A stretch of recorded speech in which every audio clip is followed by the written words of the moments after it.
ధరణి పేరుతో గత ప్రభుత్వం గిరిజనులను దగా చేసిందని ధరణి కమిటీ అభిప్రాయం వ్యక్తం చేసింది.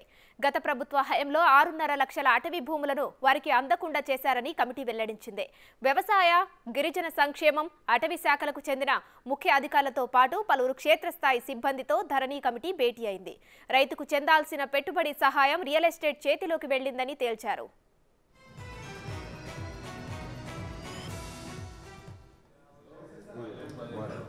Okay.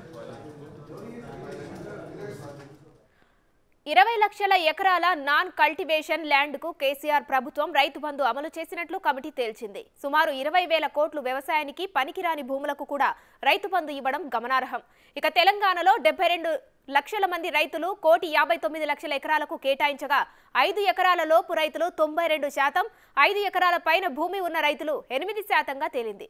ధరణి పాపాల పుట్ట ఒక్కొక్కటి బయటపడుతున్నాయని కమిటీ వెల్లడించింది.